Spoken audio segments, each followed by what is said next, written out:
नमस्कार। खबर मध्य प्रदेश छत्तीसगढ़ देख रहे हैं आप। मैं हूं आपके साथ सुरभि राजपूत। सीधा रुख करते हैं खबरों की ओर। मध्य प्रदेश के सीएम शिवराज सिंह चौहान रायपुर दौरे पर है, जहां उन्होंने कहा है कि छत्तीसगढ़ अलग राज्य है पर अपना सा लगता है। आगे उन्होंने कहा कि राज्य में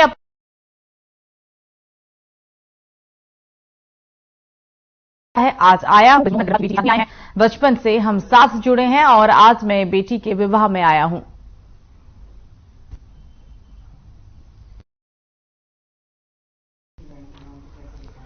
ये तस्वीरें आप देख रहे हैं रायपुर की, जहां मध्य प्रदेश के सीएम शिवराज सिंह चौहान एक शादी समारोह में पहुंचे। उन्होंने यहां ये भी कहा कि छत्तीसगढ़ अलग राज्य है पर यह अपना सा लगता है, यहां पर पूरा बचपन बीता है। और शादी समारोह में आए और इस दौरान उन्होंने ये बात कही। हम आपको ये एयरपोर्ट की तस्वीर दिखा रही हैं, जहां पर सीएम शिवराज सिंह चौहान पहुंचे थे और उन्होंने ये भी कहा कि ये राज्य अलग तो है लेकिन अपना सा लगता है। शादी समारोह में पहुंचे शिवराज सिंह चौहान, ये तस्वीरें हम आपको दिखा रहे हैं। और इस दौरान सुरक्षा को लेकर भी पुख्ता इंतजाम किए गए हैं। साथ ही आपको बता दें कि उन्होंने कहा कि ये राज्य अलग है लेकिन अपना सा लगता है, इस राज्य में पूरा बचपन बीता है। मध्य प्रदेश के सीएम शिवराज सिंह चौहान का रायपुर दौरा, ये तस्वीरें हम आपको तब की दिखा रहे हैं जब शिवराज सिंह चौहान रायपुर पहुंचे थे और उन्होंने मीडिया से मुखातिब होते हुए कहा कि छत्तीसगढ़ एक अलग राज्य तो है लेकिन ये राज्य अपना सा लगता है क्योंकि यहां पर पूरा बचपन बीता है।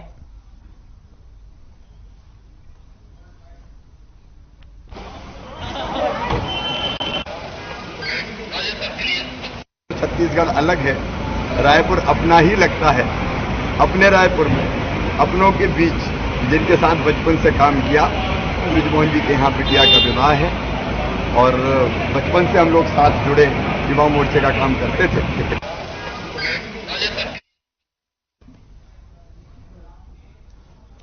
तो इस बीच दंतेवाड़ा से एक बड़ी खबर आपको बता दें, महिला माओवादी ने आत्मसमर्पण किया। बड़ी जानकारी एसपी सीआरपीएफ डीआईजी के सामने उन्होंने सरेंडर किया है। साथ ही भीमे हेमला है समर्पण करने वाली महिला माओवादी पोचाली मिलिशिया सदस्य की सदस्य हैं हेमला। साथ ही लोन वराटू अभियान से प्रभावित होकर उन्होंने सरेंडर किया है। बड़ी जानकारी, बड़ी खबर आपकी टीवी स्क्रीन पर। यहां पर एक महिला माओवादी ने आत्मसमर्पण किया है दंतेवाड़ा से।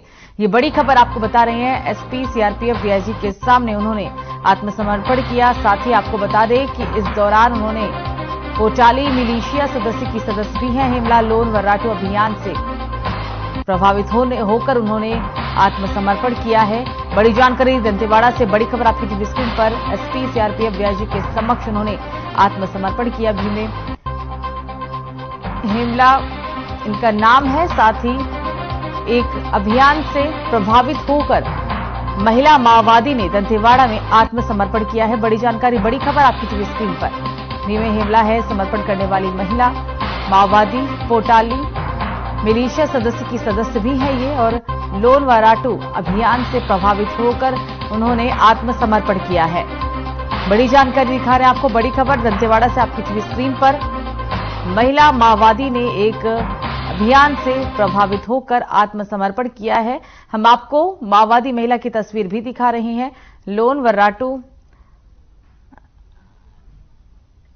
तस्वीरें आपकी टीवी स्क्रीन पर। एसपी सीआरपीएफ डीआईजी के सामने महिला माओवादी ने आत्मसमर्पण किया। ये पूरा मामला दंतेवाड़ा से, जहां महिला माओवादी ने आत्मसमर्पण किया है। और आपको बता दें कि इस दौरान एसपी सीआरपीएफ और डीआईजी भी मौजूद रहे। इनके समक्ष इस महिला माओवादी ने आत्मसमर्पण किया है।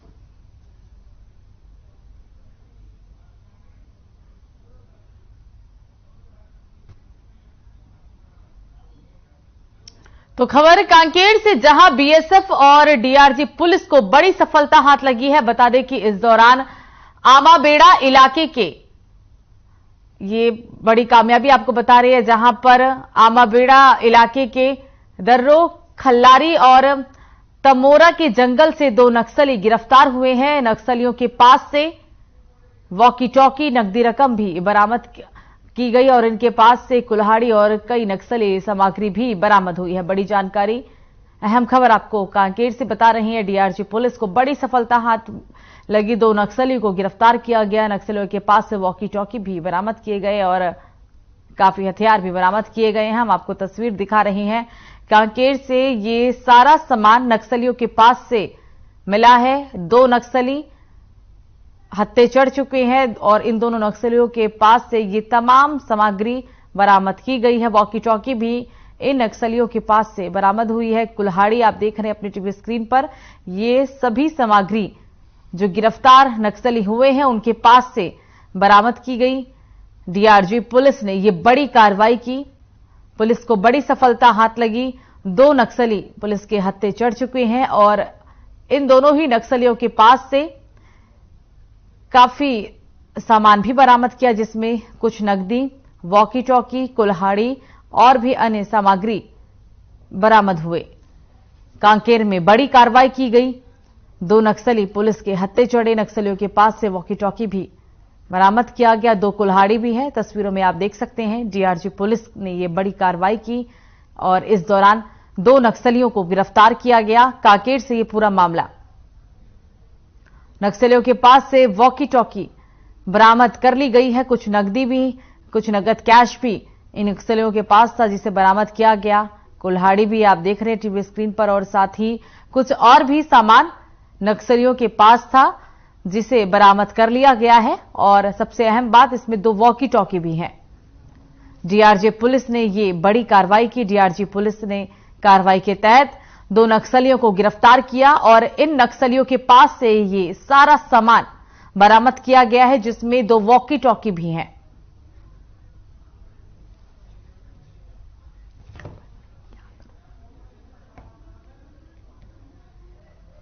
दो नक्सली पुलिस के हत्थे चढ़े हैं। नक्सलियों के पास से वॉकी टॉकी भी बरामद कर ली गई है। कांकेर से ये पूरा मामला। डीआरजी पुलिस ने बड़ी कार्रवाई के तहत 2 नक्सलियों को गिरफ्तार किया। कांकेर जिले में ये कार्रवाई हुई। 2 नक्सली पुलिस के हत्थे चढ़ चुके हैं। पूछताछ भी की जाएगी और पूछताछ में भी कई अहम खुलासे हो सकते हैं। लगातार इन नक्सलियों से पूछताछ भी की जाएगी। डीआरजी पुलिस ने ये कार्रवाई की। इन नक्सलियों के पास से ये सारा सामान भी बरामद किया गया। तस्वीरें भी हम आपको दिखा रही हैं। इन सारे सामान में 2 वॉकी टॉकी भी अहम है।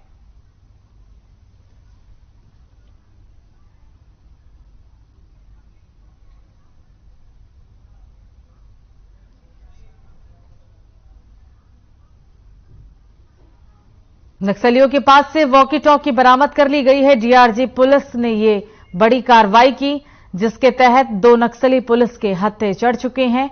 दोनों नक्सलियों से पूछताछ की जाएगी। काफी सामान भी उनके पास बरामद किया, जिसमें वॉकी टॉकी, नकदी, कुल्हाड़ी और भी अन्य सामान है।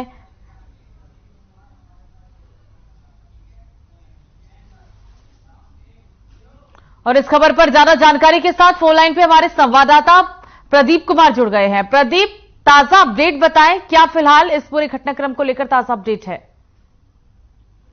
जी मैडम, आज सुबह 5 बजे करीबन बीएसएफ और डीआरजी के पुलिस जब सर्चिंग ऑपरेशन में गए हैं जी। और जाने के बाद वहां पे कुछ समय बाद कुछ आवाज होने की घटना सुनाई दी उनको। तो वो फिर सर्च में पूरा इलाका घेर के रखा था और घेरने के बाद आमा बड़ा इलाका है ये और घने जंगल है, जिसमें दो आदमी को देखा गया और उनको पूछताछ करने पर उनको जैसे ही पकड़ा गया, उनको पूछताछ करा गया कड़ाई से, तो उनके पास से 2 वॉकी टॉकी, 2 कुल्हाड़ी और कुछ कैश बरामद कर गई। नक्सलियों से जाहिर सी बात है पूछताछ भी की गई होगी, तो क्या पूछताछ में और भी किसी बात का खुलासा हुआ है?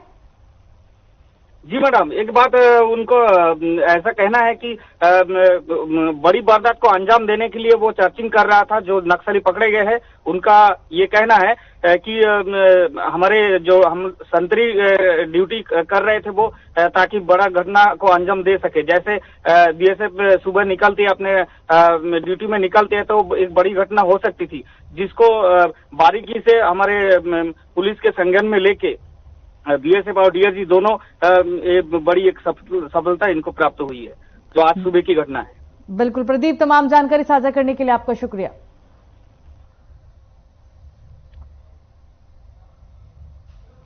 तो इस बीच रायपुर से एक बड़ी खबर, 30 करोड़ से अधिक राशि लौटाई गई है। बड़ी जानकारी, चिटफंड निवेशकों को ये राशि लौटाई गई है। 37,000 से अधिक की राशि लौटाई गई। कुल 655 आरोपी अब तक गिरफ्तार हो चुके हैं। 536 डायरेक्टर और 119 पदाधिकारी गिरफ्तार किए गए हैं। बड़ी संख्या में गिरफ्तारी हो चुकी है। कुल 655 गिरफ्तार किए जा चुके हैं।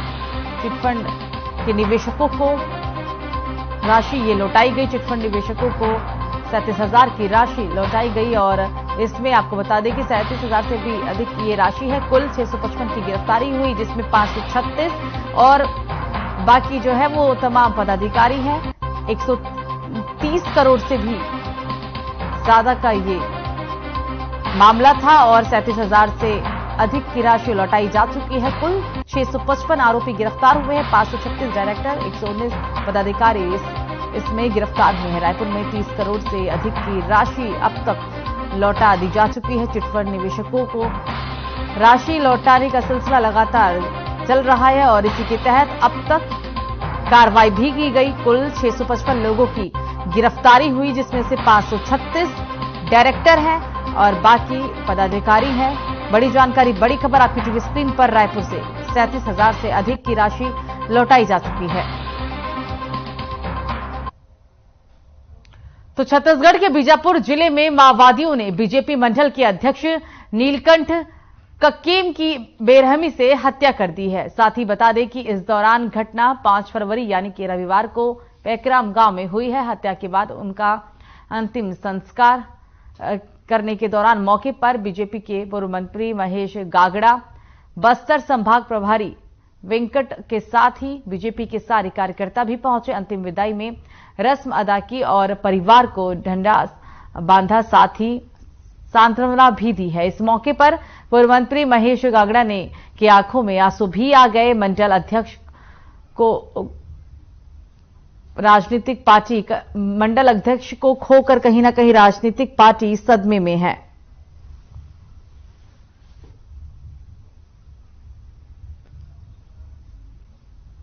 बीजेपी नेता की बेरहमी से हत्या की गई थी और हम आपको ये तस्वीरें दिखा रहे हैं बीजापुर से। अंतिम संस्कार के लिए काफी संख्या में बीजेपी के नेता पहुंचे, कार्यकर्ता पहुंचे। परिवार के सामने ही मौत के घाट उतार दिया गया था। तस्वीर हम आपको दिखा रहे हैं अंतिम विदाई के दौरान की और काफी संख्या में लोग मौजूद हैं। बीजेपी नेता की हत्या के बाद से ही पूरे गांव में हड़कंप मचा हुआ है। माओवादियों ने परिवार के सामने बीते 5 फरवरी को निर्मम हत्या की थी। अंतिम संस्कार में बीजेपी नेता पहुंचे हुए हैं। तस्वीरें हम आपको दिखा रहे हैं जब अंतिम रस्म के लिए उन्हें ले जाया जा रहा था और माओवादियों ने परिवार के सामने ही बीजेपी नेता की हत्या की थी। अंतिम संस्कार में बीजेपी नेता भी शामिल रहे और साथ ही काफी संख्या में कार्यकर्ता भी मौजूद रहे। राज्यसभा सदस्य रामविचार नेताम ने प्रेस वार्ता की है, प्रेस कॉन्फ्रेंस की, और जिसमें प्रदेश महामंत्री विजय शर्मा भी मौजूद रहे। साथ ही रामविचार नेताम ने कहा कि लोकसभा प्रवास कार्यक्रम को लेकर संभागवार चर्चा चल रही है। सभी विधानसभा का दौरा भी किया गया है। संगठन और राजनीतिक स्थिति का भी अवलोकन किया गया, जिसके बाद ये बात सामने आई है कि बीजेपी के कार्यकर्ता पर फर्जी मामले दर्ज किए जा रहे हैं। पूरे प्रदेश में बीजेपी कार्यकर्ताओं की संदिग्ध परिस्थितियों में मौत भी हो रही है। उन्होंने कहा कि 11 फरवरी को राष्ट्रीय अध्यक्ष जेपी नड्डा जगदलपुर आएंगे और मंडल और शक्ति केंद्र के कार्यकर्ताओं से चर्चा भी करेंगे। केंद्र की योजनाओं के हितग्राहियों से मिलेंगे। रामविचार नेताम ने प्रेस कॉन्फ्रेंस की। पूर्व राज्यसभा सांसद है रामविचार नेताम। जेपी नड्डा के दौरे को लेकर उन्होंने जानकारी दी। साथ ही ये भी कहा कि जिले में बीजेपी के कार्यकर्ताओं पर फर्जी मुकदमे दर्ज किए जा रहे हैं और जेपी नड्डा के दौरे को भी लेकर बड़ी बात कही। साथ ही ये भी कहा कि लगातार जिले के अंदर बीजेपी के कार्यकर्ता संदिग्ध परिस्थितियों में उनकी मौत हो रही है। रामविचार नेताम ने की है प्रेस कॉन्फ्रेंस।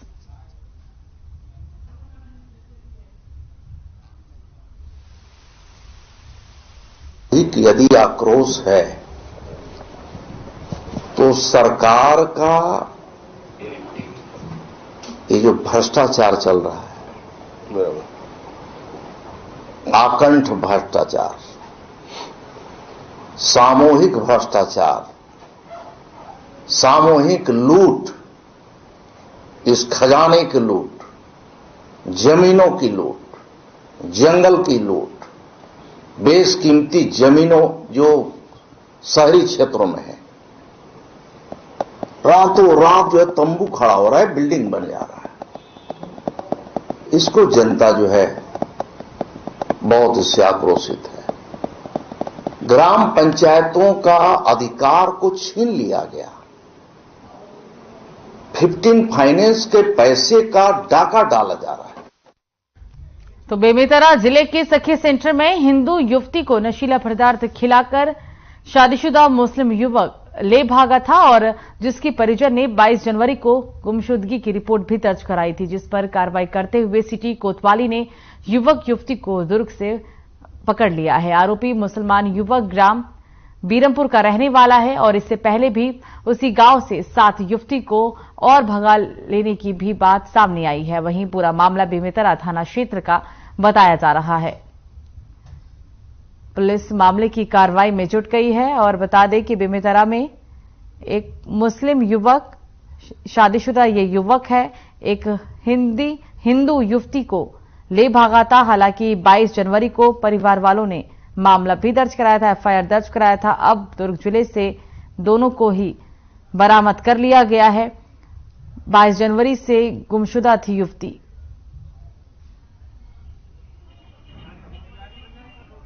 आठ दिन पूर्व पुलिस प्रशासन के द्वारा 2 लोगों को पकड़ा गया था, एक लड़की एक लड़का मुसलमान परिवार से था, लड़की हिंदू परिवार की थी। और ऐसा लगा कि लव जिहाद का मामला लगा है, क्योंकि शक्तिघाट बीरमपुर में वहाँ लगभग 8 महिलाएं, जिसमें कुर्मी, लोधी समाज, सभी समाज की लड़कियां वहाँ शादी होती गई है। ये मामला जब जानकारी हुई तो शासन प्रशासन से निवेदन किया गया कि लड़की की मानसिक स्थिति का जांच करा के सुपुर्द किया है, क्योंकि मालिक है, संविधान के अनुसार से उनको देना पड़ता है। मेरे लड़की के लिए आए हैं हम लोग, मेरे भतीजी है, मेरे भैया का लड़की है, वो पठान लोग ना उनको बिगाड़ने के कोशिश में है। बहला फुसला कर उसको लेके गए हैं और उसको लेने हम लोग आए हैं। ले जाने के लिए ये सब किए हैं और ले जाएंगे ही।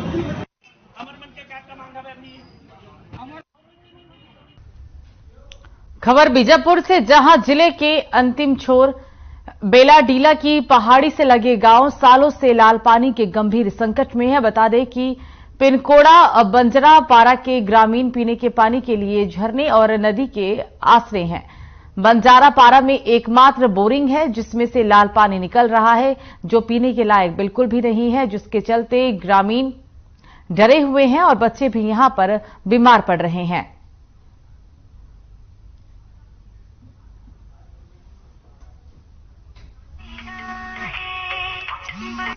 जी, पानी की परेशानी है। नदी का पानी हम लोग छान करके लाते हैं और पीते हैं। पुराना हैंड पंप लगा हुआ है, वहाँ पानी नहीं निकलता था, अभी ऐसी पाइप लगा दिए हैं, वहाँ से भी अभी आयरन पानी आता है, उसको भी पी नहीं पाते हैं।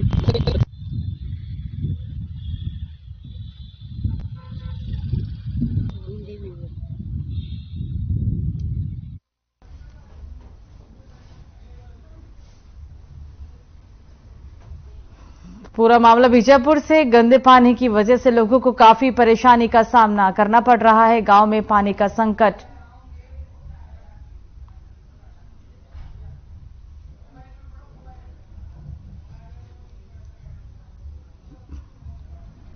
बीजापुर से ये पूरी खबर। गांव में पानी का संकट काफी ज्यादा है और इसकी वजह से लोगों को काफी परेशानियों का सामना भी करना पड़ रहा है।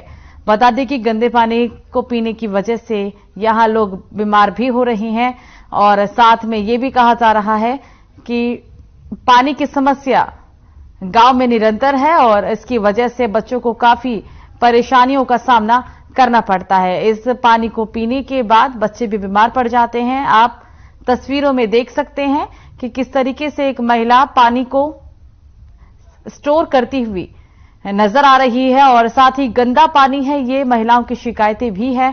अभी आपने सुना भी था कि महिलाओं की साफ तौर पर शिकायत है कि गंदे पानी पीने की वजह से लोग अक्सर यहां बीमार पड़ते हैं। बच्चों में भी बीमारी की शिकायत बढ़ रही है, लेकिन इस ओर कोई भी कार्रवाई नहीं की जा रही। कब इस समस्या का समाधान होगा, आस लगाए ग्रामीण बैठे हैं और गांव में पानी का संकट भारी है।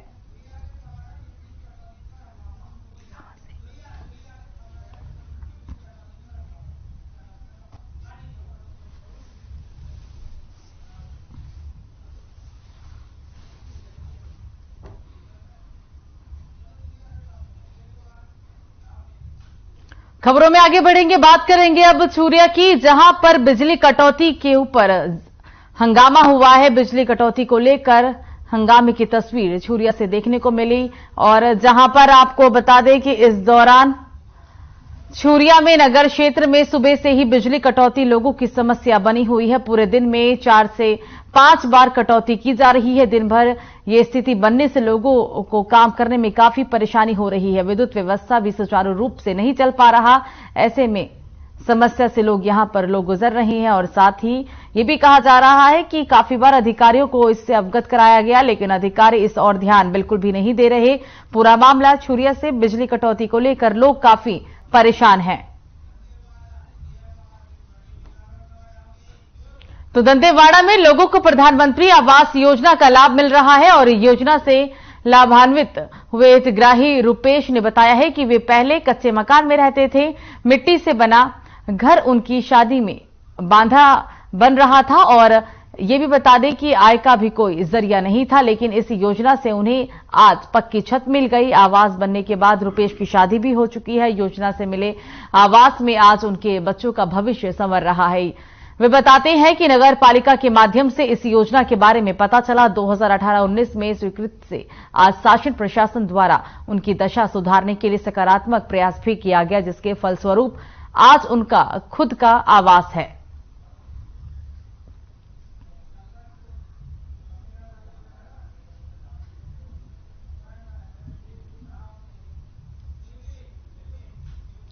तो जगदलपुर में अल्पसंख्यक आयोग ने समुदाय की सामाजिक, आर्थिक और शैक्षणिक विकास के लिए सम्मेलन का आयोजन किया, जिसमें प्रभारी मंत्री श्री कवासी लखमा सहित कई नेता मौके पर मौजूद रहे। इस दौरान सभागार में आयोजित सम्मेलन को संबोधित करते हुए प्रदेश शासन अल्पसंख्यक समुदाय की समस्याओं के समाधान के लिए सदैव तत्पर है। वहीं इसी सबके बीच अल्पसंख्यक आयोग के अध्यक्ष महेंद्र छाबड़ा ने कहा कि छत्तीसगढ़ शासन सभी वर्गों और समुदायों के साथ लेकर चलने में विश्वास करता है। अल्पसंख्यकों की सुरक्षा और विकास के लिए निरंतर कार्य भी किए जा रहे हैं।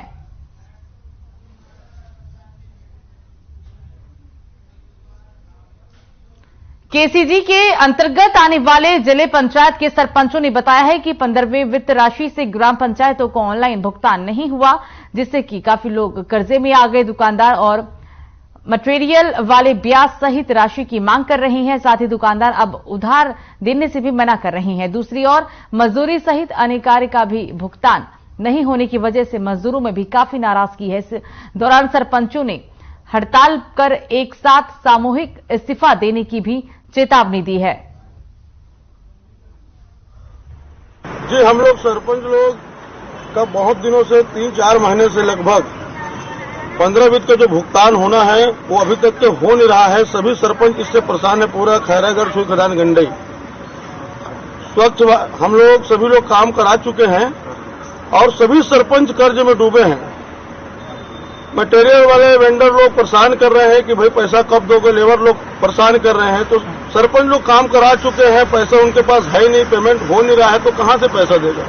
हमारे 15 वित्त में जो पैसा है ना, हमारे खाते में बहुत सारा पैसा है, लेकिन हम लोग उसका उपयोग नहीं कर सकते। शासन के द्वारा कई ऐसे नियम हैं जिसे हम लोग कर नहीं सकते। जैसे 15 अगस्त से 26 जनवरी में हम लोग ना मिष्ठान नहीं बांट सकते 15 वित्त के पैसे से, न मितानिन दिवस नहीं मना सकते, न जैसे पंचायत में बिजली का बिल है उसका भी भुगतान हम लोग 15 वित्त से नहीं कर पा रहे हैं। मेन मुद्दा है जो पंचायत के फंड 15 वित्त में ओकर पोर्टल अभी बंद होने के कारण सब सरपंच मन अभी कर्जदार बने हुए हैं। वेंडर मन आके घर में धमकी चमकी लगाते एकर सकती हम सब कलेक्टर साहब विज्ञापन तो दे रही हैं, ज्ञापन हम पहले दे चुके हैं, सबसे पहले वो समस्या हम अपन कार्रवाई करी इसका वो जानकारी लेकर के आ रहे हैं साथ में।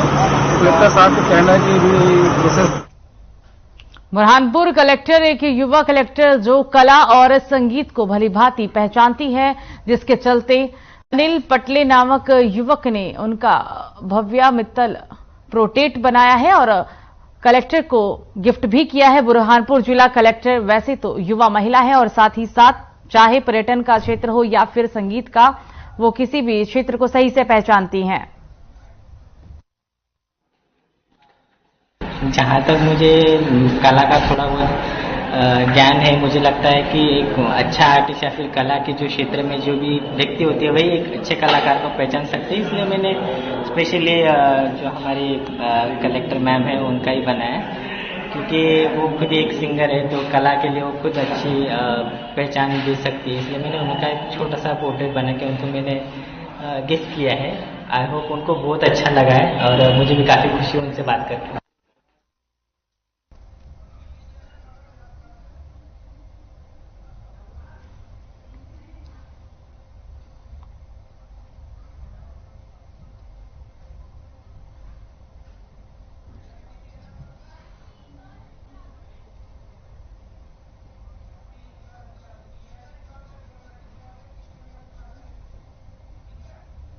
दौड़ के